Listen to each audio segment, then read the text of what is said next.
Muy buenas tardes, muy buenos días, muy buenas noches. Soy Gustavo Burgos y estamos iniciando una nueva entrega del programa de discusión política Mate al Rey. El programa del debate político de Valparaíso, un programa orientado precisamente a dar espacio a discusiones que no están presentes habitualmente en los medios tradicionales. En esta oportunidad estamos con dos figuras, estamos con un equipo titular, estamos con Marcel Cló, candidato a alcalde por la gloriosa municipalidad de Papudo. Hola Marcel, ¿cómo estás? Tal? Buenas tardes, un saludo a todos. Y también con el profesor y el maestro de ajedrez, Eval Meyer. ¿Cómo estás, Eval? Hola, buenas tardes, buenas noches, buenos días. Gracias, maestro, en la medida de lo posible, no mucho, la verdad, ¿no? Pero gracias. Bueno, eso es un muy buen índice. Bueno, el programa de hoy día se da en medio de una tempestad que asola la bahía de Valparaíso. Hay una marejada importante y en los cerros se siente el viento con mucha fuerza. De la misma manera como a lo largo y ancho de todo el país, estamos en este momento golpeados por una de las olas más poderosas desde el inicio de la pandemia de coronavirus que se ha cernido sobre nuestra población, sobre el pueblo de Chile. Eh, Hasta la fecha de este programa había superado los 32.000 muertos en razón del COVID y se está sosteniendo una cantidad de cerca de 10.000 contagiados diariamente.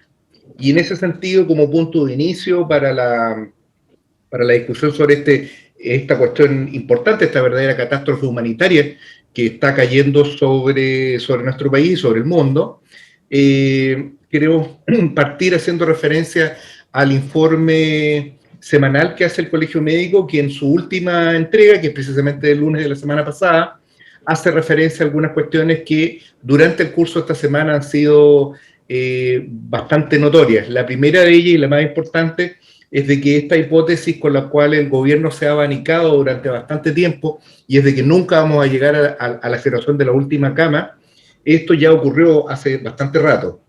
Lo que ha ocurrido es que las camas de unidad de UCI orientadas a proporcionar ventilación mecánica a los pacientes que entran en crisis como consecuencia del desarrollo de la enfermedad de coronavirus, ya ha ocurrido, y lo que hay en este momento es simplemente el otorgamiento de más camas con respiradores, pero sin la atención médica de especialistas. Para que se entienda bien que no nos están viendo, están poniendo personal que no cumple las condiciones necesarias para poder asistir a los enfermos en las condiciones de ventilación asistida, que son requerimientos técnicos muy elevados, como lo son todos el tipo de acciones médicas que están adscritas a lo que significa la unidad clínica intensiva. Esto es un aspecto muy relevante, muy importante, que ha sido silenciado por los medios de comunicación. El ministro Parias, obviamente, ha desdeñado estas afirmaciones por parte del Colegio Médico, les ha atribuido una maliciosa connotación política, y la verdad es que los hechos ponen en evidencia que en la actualidad más de un 70% de la población y una cantidad de más de 186 comunas en el país se encuentran bajo el sistema más severo de enclaustramiento y la proporción más significativa de la población, que es el sistema de cuarentena. No obstante, este hecho, y es un elemento que también analiza el Colegio Médico, el control que se ejerce sobre el cumplimiento de estas medidas tan draconianas desde el punto de vista del aislamiento social no se están cumpliendo, y al menos en la experiencia personal, lo que ocurre entre Valparaíso y Viña del Mar, efectivamente los controles han disminuido, están concentrados básicamente en el acceso a ciertos puntos de comercio, pero no estamos con el tipo de control que existía, por ejemplo, en julio del año pasado, en circunstancias en que la cantidad de muertos, la cantidad de contagiados era sensiblemente inferior. Quiero terminar señalando que el Colegio Médico también propone resolver esta paradoja que ocurre de que siendo el nuestro uno de los países que tiene los más altos índices de vacunación a nivel mundial, nosotros nos acercamos a cerca de la mitad de la población vacunada. No es menos cierto de que la vacunación solamente puede provocar un efecto de inmunidad, un efecto inmunológico, en la medida que vaya acompañado de otras prácticas y órdenes de salud que en este caso no se han cumplido. Y esto se expresó fundamentalmente en el verano, en que se otorgaron millones de permisos, y no estoy utilizando simplemente un adjetivo al azar, sino que millones de permisos de vacaciones, lo que significó que la zona sur del país tenga en este momento una cantidad, en los meses que van corriendo, una cantidad de muertos superior a las de todo el año pasado por concepto de coronavirus.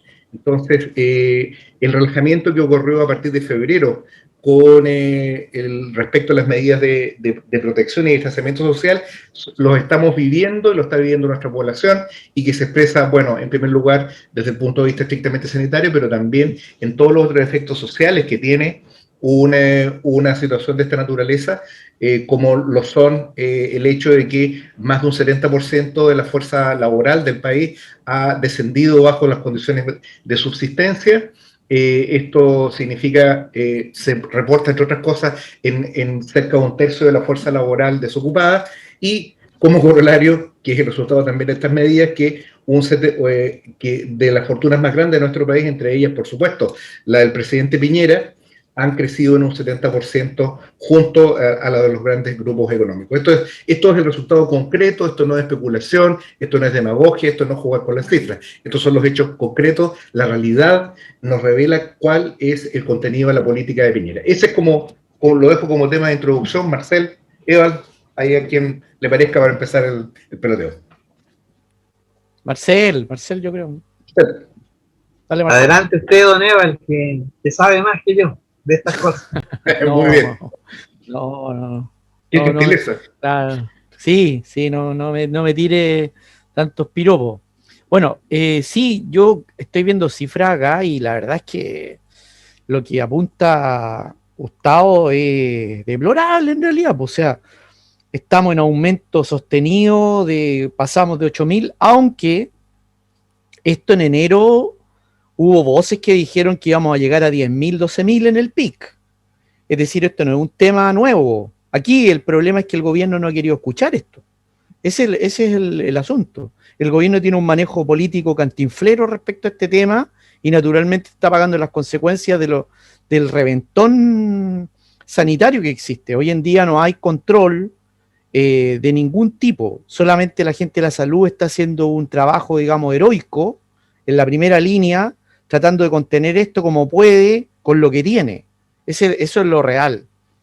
Incluso la fuerza, digamos, pública, en este caso los carabineros, que sería el único cuerpo que apoya a esta dictadura, está sobrepasado y tampoco están en controles. Los carabineros lo único que están controlando es, por una parte, la delincuencia común y corriente, y por otro lado, son los posibles focos de insurrección. No hay más, no hay otro tipo de control. Por ahí algún tipo de control sanitario, los mandan a hacer rondas, pero nada más. No hay otro tipo de control. Ojo, porque en la calle los que están controlando son los servicios de salud, los que están pasando partes sanitarios. Por eso no se están abriendo los negocios muchas veces, por el parte sanitario, no porque los carabineros estén en la calle. Entonces aquí hay también una falla del Estado en su conjunto. Estamos en una dictadura, en una normalidad, hay que decirlo taxativamente, en un gobierno, digamos, terminal, que no es la excepción, porque Bolsonaro en Brasil también está en un estado terminal, y por lo tanto aquí estamos jugando, digamos, algunos minutos bastante complejos. ¿Ah? Estamos jugando minutos complejos en esta dictadura, y vamos a ver qué ocurre. Aquí está abierto el panorama, está muy abierto el panorama, y hay voces, digamos, que hablan de diferentes escenarios. ¿Ah? Esto es la parte nacional. Se están hablando de escenarios a nivel internacional ya. Los que pueden ver la prensa internacional se darán cuenta que los escenarios que se pronostican no son los que el gobierno, digamos, específicamente está diciendo.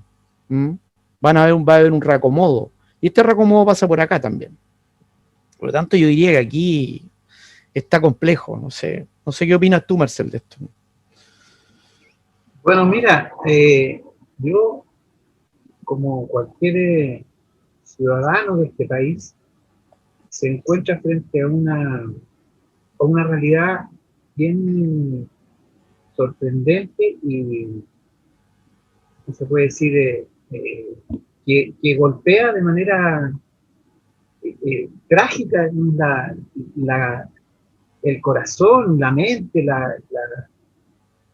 la sensación térmica con que uno mira esta realidad, ¿no?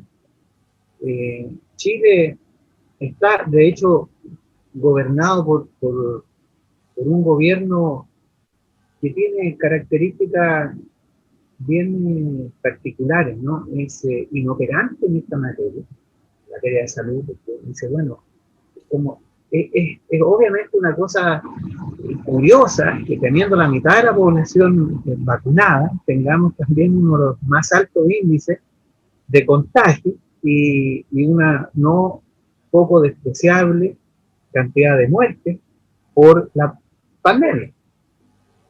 Al mismo tiempo, se da esa realidad económica tan cruel, tan cruda, ¿no es cierto? Un tercio de la población sin trabajo, digamos, de la población de la fuerza de trabajo. Es un dato grotesco, brutal, ¿no? O sea, las tasas de desocupación cuando llegan al 10% ya es una crisis económica de proporciones. Si tú tienes un tercio de la población en desempleo, es prácticamente una crisis económica. Pero al mismo tiempo se da esta paradoja, ¿no es cierto?, de multimillonarios que se hacen más millonarios. El grupo Luxi, que es el más grande, el más importante, el más contundente, y es por decirlo así, el poder en las sombras, porque ha financiado al Partido Socialista, al PVD, a la democracia cristiana, duplicó su fortuna. Es una cosa grotesca. La triplicó. No, la duplicó. La duplicó, ya. Sí, la duplicó. Al mismo tiempo, el gobierno, que no solamente se ha manejado mal en materia sanitaria, ¿no? En materia económica tampoco es un gran acierto el que ha realizado. Los bonos que ofrecen prácticamente son inaccesibles para la gran mayoría. No ha habido un compromiso por parte del Estado para enfrentar esta situación, para paliar el hambre, la carencia económica. No la hay, simplemente no la hay. Acá quizás la única cuestión en que han sido eficaces, en lo único que han sido eficaces, ha sido en controlar el descontento político y su expresión en la calle, en el proceso electoral, ¿no? Claro. Han conducido y han manipulado a su favor esta situación para controlar que esto políticamente se les desborda. Y ahí está Piñera, que debería estar hace rato muerto y enterrado, ¿no? Me refiero políticamente. Sí, por supuesto. ¿Y por qué no también en el sentido absoluto de la palabra, ¿no? No le haría mal a la humanidad. En el país no hay engaño, Marcelo. No hay engaño. Y además, la sinceridad siempre es mejor que la hipocresía, decir, no, yo no estoy en contra, no le desearía la muerte a Piñera, pero yo se la deseo con todo corazón, con toda mi cabeza, con toda mi esencia, desearía que este señor estuviera muerto y enterrado. Junto con otros más, digamos que la lista es un poco larga, pero ¿para qué vamos a anticipar funerales? Jocosos, gloriosos y maravillosos funerales que son difíciles de realizar. Se le salió lo medieval, Marcelo. ¿Ah? Se le salió lo medieval. Van a llamar a la dirección del programa para censurarte, Marcel. Está llamando. No, pero esto yo lo hago solamente para subir el rating, nada más. A mí me preocupa porque el que tiene que enfrentar a las fuerzas del mal soy yo.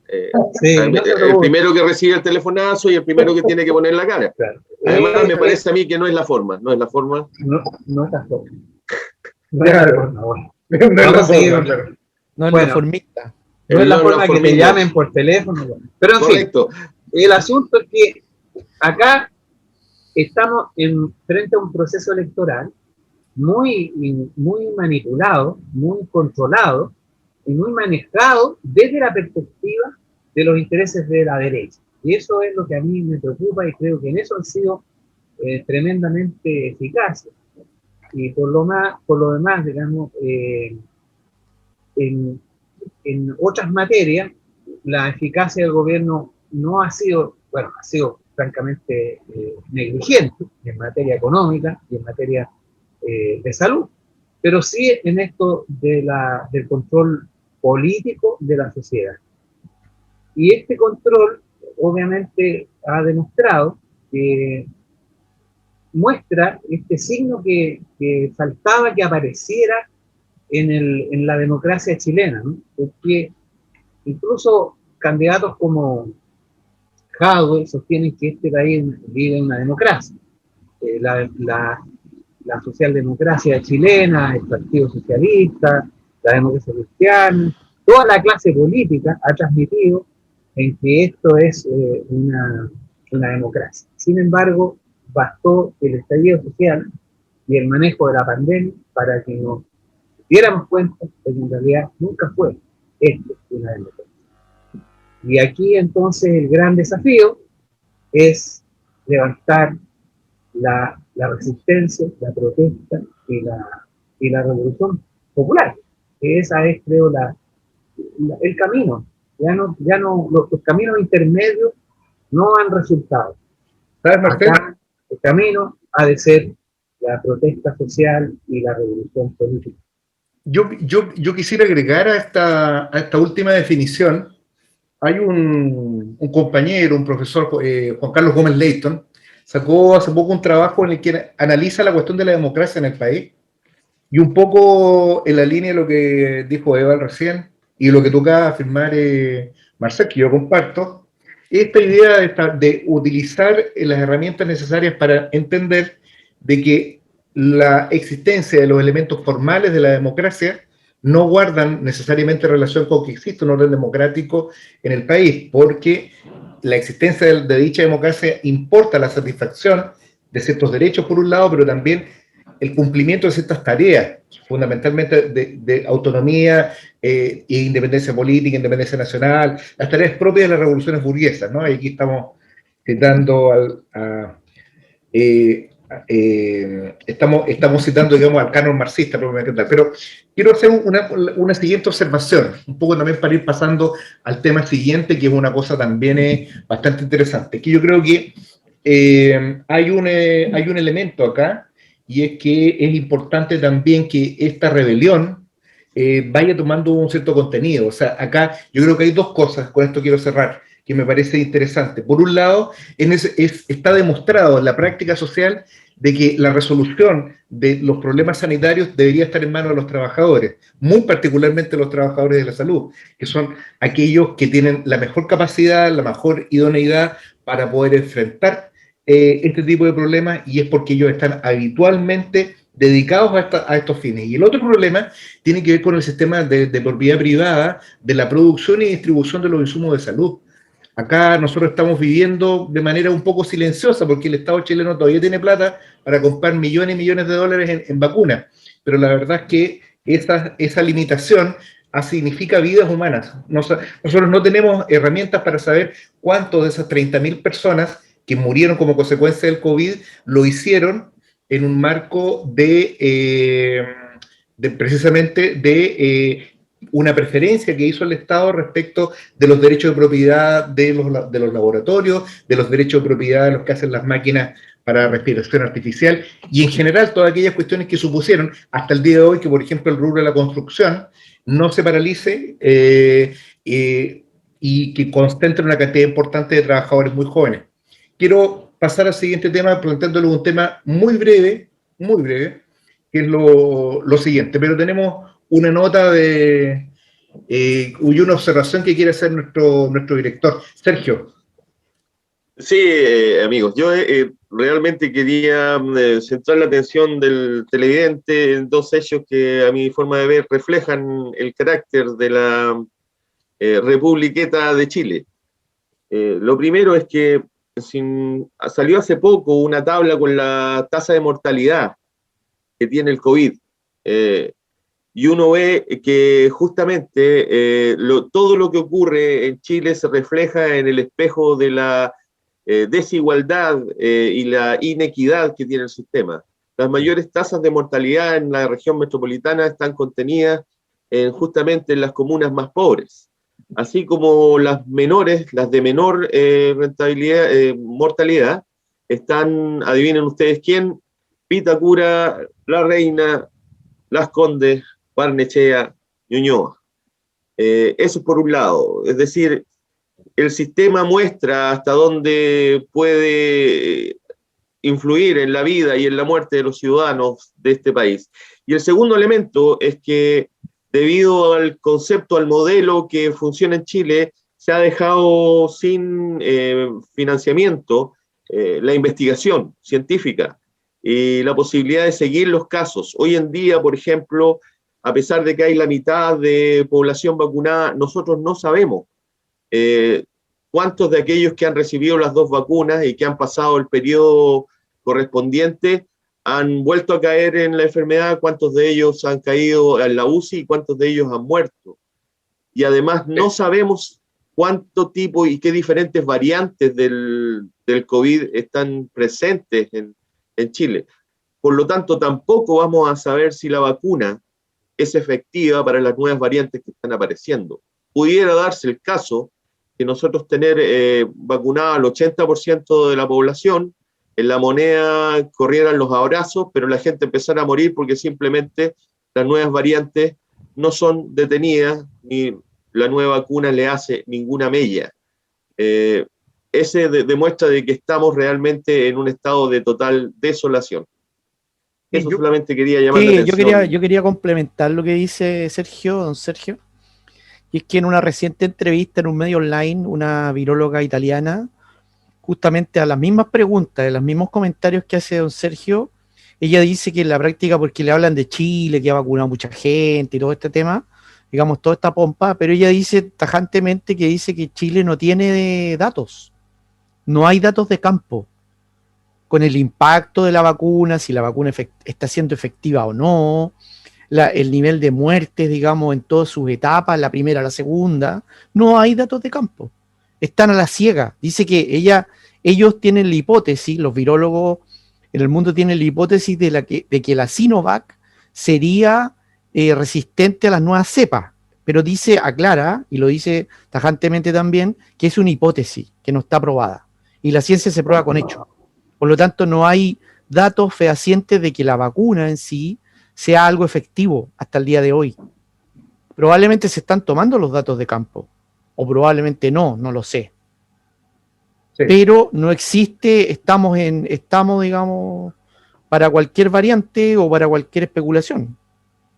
Y hay un elemento más en este estado, en este ambiente de especulación, de confusión, de falta de confianza, es donde nacen personajes conspiranoicos que nos dan diferentes versiones de la pandemia y que hoy en día están teniendo cierta influencia. El caso más conocido, pero hay otro, digamos, el doctor File, hoy en día tiene nuestro archienemigo. ¿Ah? Nuestro archienemigo. El archienemigo doctor File, claro. Que será luego enfrentado por doctor Folder, que en cualquier momento le sale porque el paso. En este programa las cosas se dicen como son, no hay de frente. Que me lo venga a decir a mí, el doctor File. No lo venga a mí, claro. E inventan, hay toda una idea de una conspiración, ya no sé si es reptiliana de los Illuminatis, pero está presente la ONU, hay todo un sector de ultraderecha que tiene un relato diferente de lo que es la realidad e increíblemente en este ambiente de falta de información crecen y tienen un cierto grado de influencia que es preocupante porque es la influencia y es la aparición de la ignorancia en la población. Bueno, Es la teoría del QAnon que floreció en Estados Unidos en el periodo de Trump. Ahora, yo quiero hacer transmitir, digamos, una cuestión que empezó a sonar muy fuerte el día jueves, y el día viernes ya era una cosa perceptible, y era esta idea de que el gobierno podría terminar anticipadamente. ¿Y cuál fue esta circunstancia? Primero, de que hay choques muy importantes dentro del propio régimen. No como resultado, en este caso, de una movilización, sino como resultado de una refriega palaciega que tiene dos focos. Por un lado, la escandalosa declaración que hizo el general Yáñez ante la comisión parlamentaria, en la que reivindicó de cabo a rabo el accionar represivo de las Fuerzas Especiales de Carabineros durante el levantamiento popular a partir del 18 de octubre, negando prácticas metódicas de violación a los derechos humanos y diciendo que en definitiva ellos no habían matado a nadie. Es bastante curioso de que existiendo informes unánimes, en realidad de los organismos de derechos humanos más reputados a nivel internacional, un general que está actualmente en ejercicio actúe como una especie de barra brava de los represores, porque precisamente se hizo en la misma semana en que la Corte de Apelaciones de Santiago confirmó la prisión preventiva para el oficial de Carabineros Crespo, Claudio Crespo, que es el responsable de haber cegado al compañero Gustavo Gatica. Eso sería un punto. Y el otro punto muy importante, porque esto tensiona las relaciones con Carabineros, tiene que ver con el despelote que hay en el Tribunal Constitucional. La presidenta del Tribunal Constitucional, que tiene el voto dirimente, que le permitió al gobierno tener el control sobre los retiros de las AFP, al menos hipotéticamente, porque nunca lo han ejercido en la práctica, en este momento está bajo sumario el ministro Pica del mismo alto tribunal, del Tribunal Constitucional, es el que está a cargo de la investigación respecto de actos de acoso y maltrato laboral sistemáticos perpetrados por María Luisa Abraham, quien, además de haber sido una exfuncionaria del anterior gobierno de Piñera, ella tiene una tradición de empleada del gobierno, tiene además un doble voto, por ser el voto dirimente como presidente del Tribunal Constitucional. Esto estaría poniendo estas dos instituciones que le dan el respaldo político y el otro el respaldo físico en una situación muy difícil a este gobierno, y se los planteo un poco a ver qué es lo que dicen los olfatos de Eva, Marcel e inclusive Sergio Reisenberg, quienes tienen todos distintos enfoques sobre lo que pudiese significar este asunto. No sé qué impresión tienes, Marcel.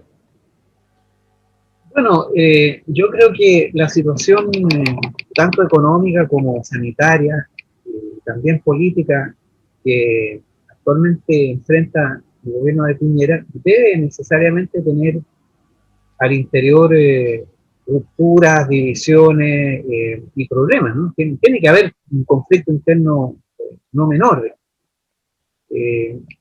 Ahora, ¿cómo esto debería concretarse? Yo creo que siempre hay que pensarlo desde la perspectiva de la oligarquía empresarial, que es la que de verdad gobierna. ¿Piñera le es funcional a esta clase empresarial multimillonaria o no lo es?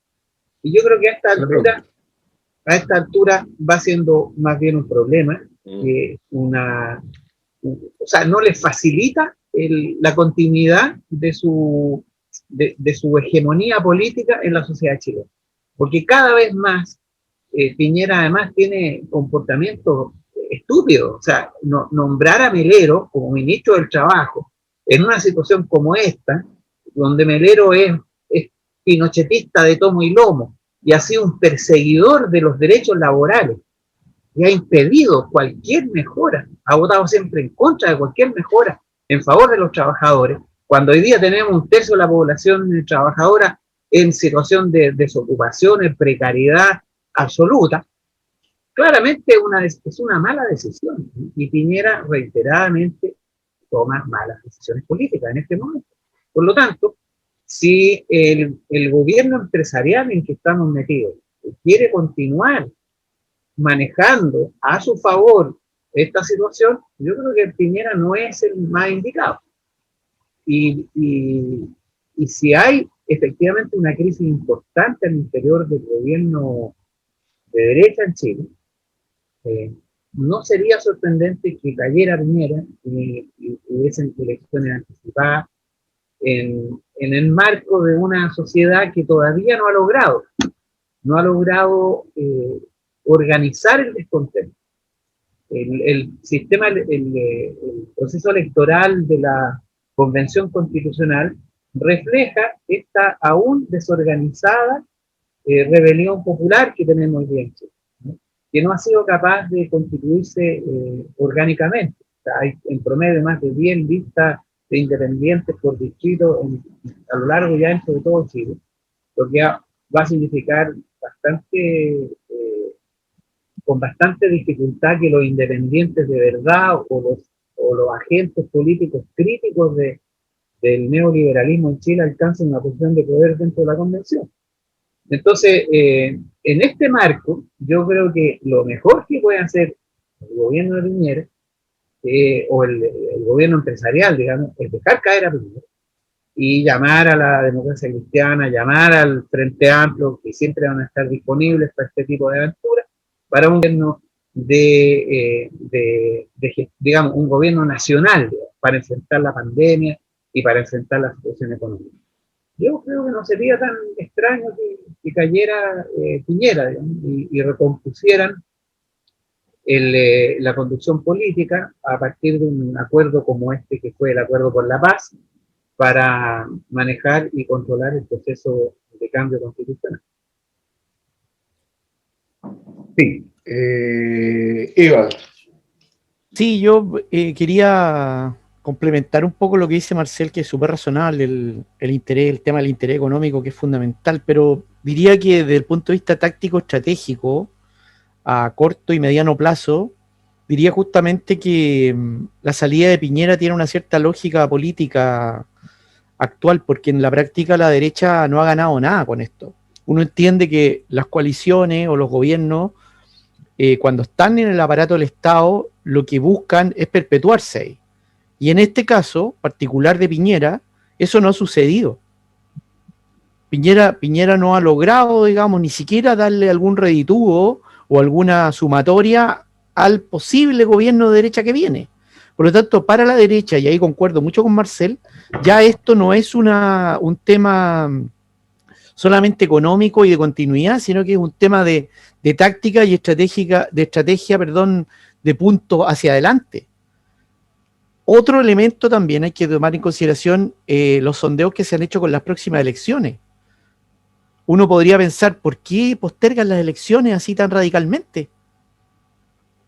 Es decir, la derecha pronostica que va a perder. Por lo tanto, en ese escenario, la derecha pierde iniciativa, y perder la iniciativa política es un elemento crucial. Y para recuperar eventualmente esa iniciativa política, la salida de Piñera le podría dar un nuevo aire. No un aire al conglomerado, digamos, que está hoy en el poder, sino que un aire al sector de derecha, para tratar de salvar un poco los muebles. Yo creo que eso es un escenario posible acá. ¿Ah? Ganar algo o recuperar la iniciativa con la salida del presidente, porque creo que no dejaría indiferente a nadie acá. Sergio Richtenberg, usted que se mueve en esos ambientes, ¿qué opinión tiene usted? La hizo desde el Barrio Alto. Estoy recibiendo bastante información clasificada que lamentablemente aún no puedo entregar. Centralmente yo creo que es un error de todas formas, y esto se lo voy a transparentar de a poco. Qué bonito. La idea es que aparezca como que yo no les he dado esta información, pero ustedes y nuestros televidentes lo van a entender. Se ha intentado hacer la visión esta de Piñera como el gobierno de derecha y como que la derecha quiere defender el gobierno, y la verdad es que eso tiene un cierto grado de falsedad. Lo que están defendiendo acá es la continuación del modelo de explotación actual en Chile, y en ese sentido está todo el arco político interesado en mantener las actuales condiciones, o por lo menos no perder mayormente los privilegios. Si en noviembre del 2019 ese arco político se expresó en el Acuerdo por la Paz, en que decidieron entonces apuntalar al gobierno, a un gobierno que caía. Hoy en día, entonces, si es que hay un cambio, va a ser un cambio de todo, justamente de esa gran alianza, que puede definir de que el gobierno efectivamente ya no le sirve para mantener los actuales niveles de explotación. Es interesante el papel que está empezando a jugar el PC, como apareciendo como una alternativa por fuera. Hay algunas otras, como la de Pamela Giles también, pero lo del PC es más interesante porque es mucho más organizado y tiene una coherencia histórica. Y Jadwe, en cada una de las intervenciones, trata de mostrar de que ellos cumplen con la certificación como para ser parte de esa mesa, como ser la pata de que está por fuera. Yo aún no veo de todas formas que haya una total acuerdo entre ellos. Eso es lo que he visto yo en las reuniones de pasada, cuando están ahí conversando, yo entro sin que se den cuenta, un café, les pregunto, pero yo estoy ahí siempre, oído, oreja, y aún me parece que no han llegado a esa conclusión. Pero ya hay sectores que están proponiendo sacarlo por ser una persona no apta. Están inventando un mecanismo para alejarlo del poder que no lo haga, no rompa la legalidad vigente. Sí, uno de los grandes problemas que presentan, uno de los grandes problemas, quiero hacer solamente una observación, que presenta una salida anticipada de Piñera es quién viene, quién queda, cuál es el monigote que dejan en su lugar. Y probablemente no lo sacaron el 15 de noviembre del año 2019 porque no sabéis por qué iban a poner a Quintana.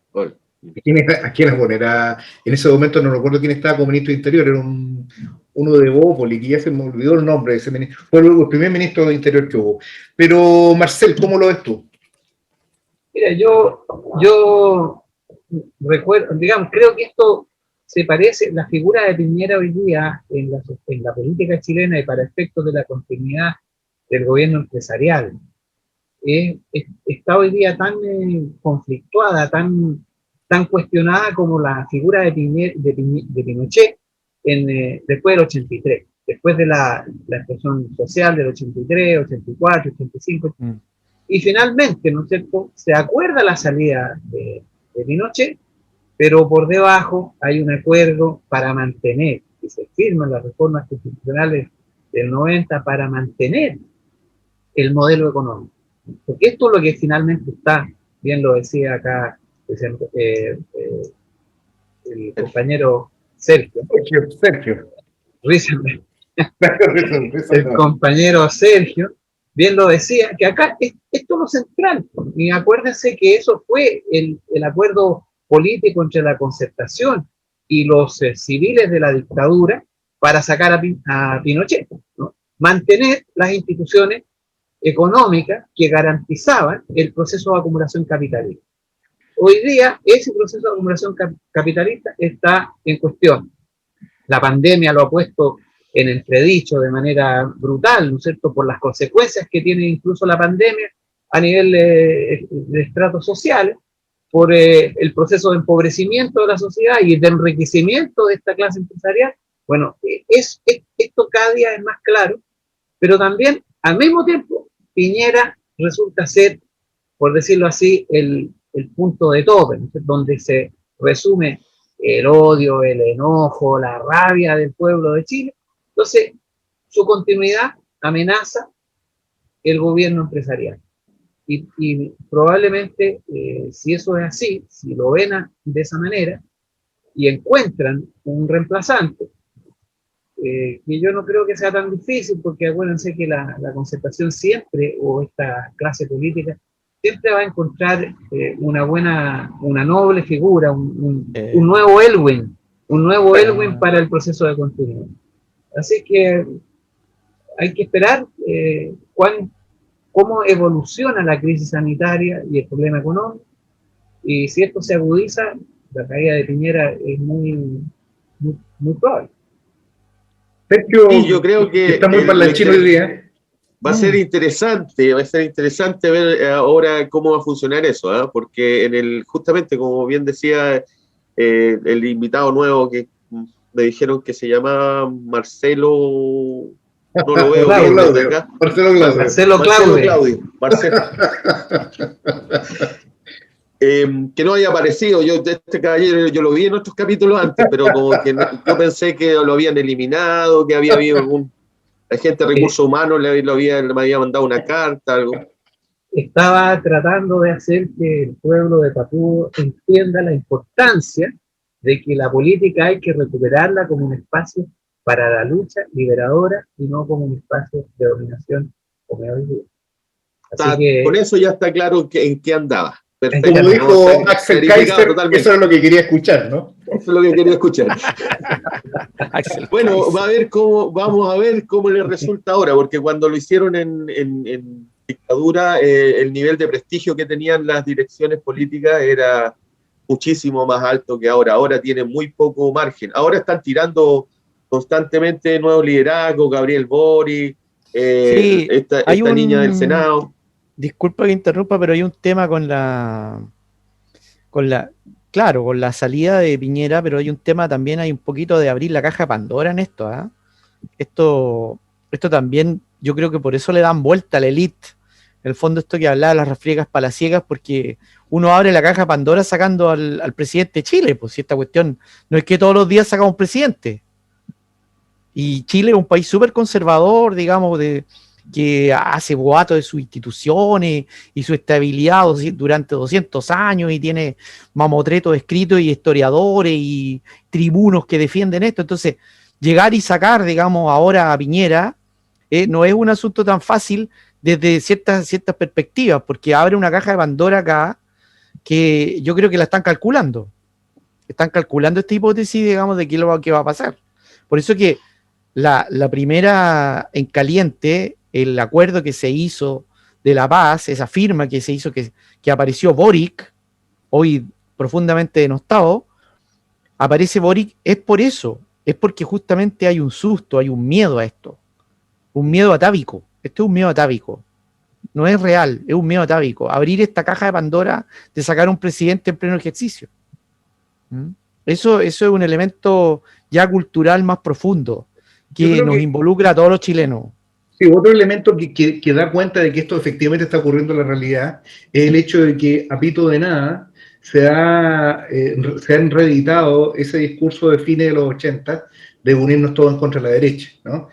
Sale Jadwe, sale Narváez, sale Muñoz, salen y otros impronunciables, que Boris también, ofreciéndose como alternativas de unidad, ¿no? Y esto es una cosa, nadie se los ha pedido, pero ellos salen como alternativas de unidad, no se sabe de qué, ni se sabe mucho menos para qué. En ese punto quiero ir cerrando, y también para que vayamos cerrando el programa, con que indudablemente el único gobierno de emergencia posible sería un gobierno de trabajadores, un gobierno sustentado en los órganos de poder de la movilización, en las asambleas populares, en los cabildos, un poco en la línea de lo que plantea Marcel. Vale decir, es importantísimo en este proceso, precisamente para poder conformar un gobierno que se haga cargo realmente de este asunto. Para hacer eso es necesario que nosotros enfrentemos tareas revolucionarias. La construcción de una nueva dirección política, en ese sentido, que es una cuestión largamente postergada en la fila de los trabajadores y en el activismo, es una cuestión que en este momento adquiere una vigencia que tiene, no estoy exagerando, tiene rasgos dramáticos, realmente dramáticos. Para ir cerrando, Eva, Marcel, algo en particular que quieran, algún saludo, algún punto específico que quieran marcar. Sí, yo quería tocar brevemente el problema que ocurre que ocurrió con Rodríguez, este animador de, me parece, Chilevisión, entiendo, que fue censurado hace un rato atrás. Julio César Rodríguez. Julio César Rodríguez fue censurado, digamos, por una... Julio César para los del ambiente. Sí. Claro, Julio César. Para los amigos. Para los amigos, claro, don Sergio ahí, amigo, ¿eh? Amigo sí, íntimo. Amigo, claro. Cálido, amigo, cálido. Sí, puede ser uno. Él fue censurado por una nota donde habló claramente, digamos, que causó revuelo en Twitter, digamos, donde habla sobre la variante Piñera del virus directamente. Eso dio como resultado un telefonazo de la presidencia al canal para quejarse de esa frase desafortunada, digamos, de este animador, no me atrevo a decirle, digamos, más que otra cosa que animador nomás, para, digamos, censurar esta. Entonces las prácticas contra la libertad de expresión, las prácticas dictatoriales a las que está llegando este gobierno, no creo que tampoco gocen de mucha popularidad dentro del empresariado chileno. No estoy seguro si el empresariado chileno está dispuesto a seguir en esta especie de aventura personal, de censura piñerista, digamos, ya, porque lamentablemente los gobiernos, al entrar en esta lógica, son de corto alcance. Y la estela de desprestigio que dejan a los que están a su lado es muy alta. Entonces, no estoy seguro si la élite económica, y en este caso la élite política, que se ve que está dividida, sean capaces de avanzar en esta línea, en esta dictadura ya fuerte, este gobierno autocrático de facto, que no vengo diciéndolo ahora, sino que esto se está diciendo de hace, por lo menos de inicio del 2021 en los medios internacionales. Entonces, no estoy seguro si esta situación va a ser tolerada mucho tiempo. Yo creo que por ahí voy a ir un poco. Quería terminar con eso, en realidad. Marcel, ¿como alguna observación respecto a la cosa de la campaña o algo que te parezca en general? No, mira, retomar lo que decía Eva en el sentido en que este acoso de Piñera a algunas figuras de la prensa también es como interesante observar, porque el que aparezcan personas como Julio César Rodríguez o Matamala y otras figuras de la farándula chilena, porque esta gente ha estado metida ahí por años, ¿no? Han tolerado el abuso de los gobiernos de derecha, las desigualdades, y han sido agentes de ataque, ¿no? Y de persecución a aquellos que en la televisión hablaban alguna cosa en contra del neoliberalismo. Que esas personas hoy día estén posicionándose como figuras críticas a la actual situación política y económica chilena, da también muestra de la gran crisis que hay, de la dificultad para ocultar esta situación. Tienen que llevarla, y que sean estas figuras víctimas de la persecución política, ya es un indicador de los niveles de extremo a que está llegando el problema social en Chile, sus consecuencias políticas. Yo insisto en el hecho de que creo que hoy día Piñera se ha constituido en una figura, en un obstáculo para el gobierno empresarial que tenemos en Chile, y creo que es inminente una salida, una solución de este problema, que no es fácil, y lo están buscando, pero lamentablemente creo yo que existe la clase política todavía para prestarse para esta solución. Y por eso que creo que es urgente y necesario que desde este descontento se levante una orgánica política, una cohesión activa que permita canalizar políticamente el descontento. Eso es lo que a mí más me preocupa hoy día. A lo que más le temo yo es que sean todavía capaces de controlar y conducir este proceso. ¿Por qué?